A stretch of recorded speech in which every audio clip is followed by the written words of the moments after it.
Hola, soy Beatriz Campillo, politóloga y docente universitaria, y en este tiempo me he dedicado mucho al tema de pedagogía electoral y me ha parecido muy importante el tema del voto en blanco. Nunca habíamos visto una campaña donde fuera tan decisivo ese tema. Ahora bien, aparecen muchas opiniones, muchas visiones y entre ellas una pregunta recurrente: ¿por qué es que nos están diciendo por tantas partes que votar en blanco podría beneficiar a un candidato en concreto? Pues bien, para intentar responder esa pregunta, lo primero es recordar que el voto en blanco tenía una función importante en primera vuelta, y es que si ganaba, pues se repetían las elecciones por una vez, cambiando los candidatos. Ese escenario no se dio.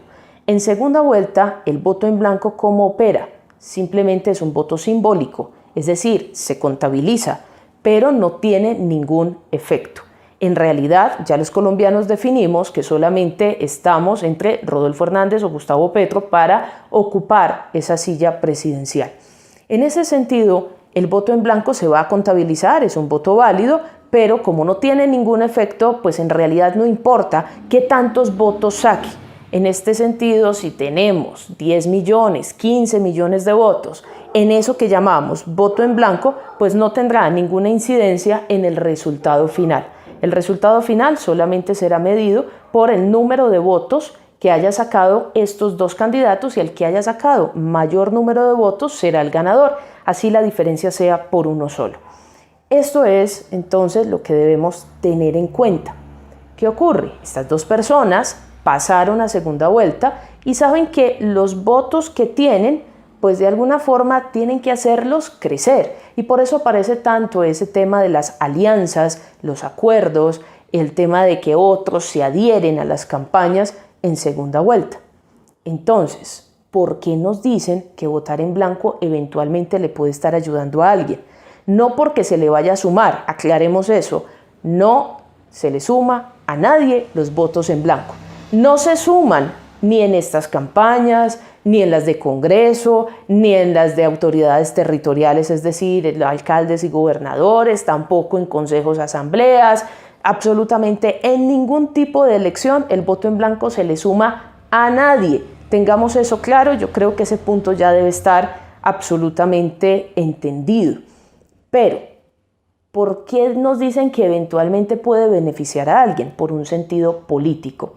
Porque resulta que, claro, los candidatos están buscando crecer, pero entonces se llega a una lógica. Si yo de alguna manera no tengo para dónde más crecer, no tengo más personas que se me adhieran, en muchas ocasiones nos encontramos con la estrategia de hacer que el otro candidato tampoco crezca. ¿Cómo se hace esa estrategia? Muchas veces desincentivando el voto, o bien que las personas no salgan a votar, o animándolas a votar en blanco, para que ni le sume a ese candidato, y aunque tampoco me va a sumar a mí, al menos no me está haciendo daño. Entonces, en este sentido, yo quiero que se imaginen es lo siguiente. Hay un elector que potencialmente podría apoyar a una campaña porque sus ideas están más relacionadas con esa campaña.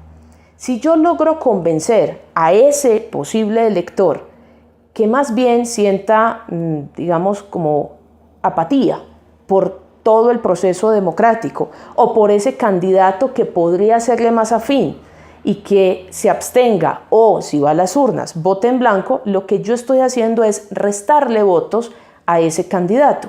No estoy creciendo yo, no me los van a sumar a mí, pero el otro que me podría en ese sentido hacer daño numéricamente, pues entonces en números va a decrecer, va a no estar tan posibilitado de conseguir esos apoyos. Por tanto, el efecto es de orden político. Repito, el voto en blanco no se le suma a nadie, pero sí tiene ese efecto, sobre todo en una contienda como esta ya de segunda vuelta, donde se está jugando es, si no me vas a beneficiar a mí, entonces que tampoco beneficies al otro. Y por eso se encuentra uno con campañas que incentivan ese tema de voto en blanco. Seamos conscientes de algo entonces. El voto en blanco es válido, es simbólico, usted lo puede hacer, pero no tiene incidencia en el resultado final. Y eso es muy importante aclarárselo al elector, porque se crea a veces la ficción de que si yo voto en blanco se van a cambiar los candidatos. En segunda vuelta ya esa lógica no opera. Como tampoco opera el hecho de que los candidatos tengan que sacar más del 50%. Ya en segunda vuelta eso no nos interesa. En segunda vuelta, si una persona logra simplemente sacar una diferencia, por mínima que sea, sobre el otro, con eso le bastará para ganar. Entonces, tengamos en cuenta que las dinámicas son otras, son distintas y tenemos que comprender entonces en qué momento nos encontramos.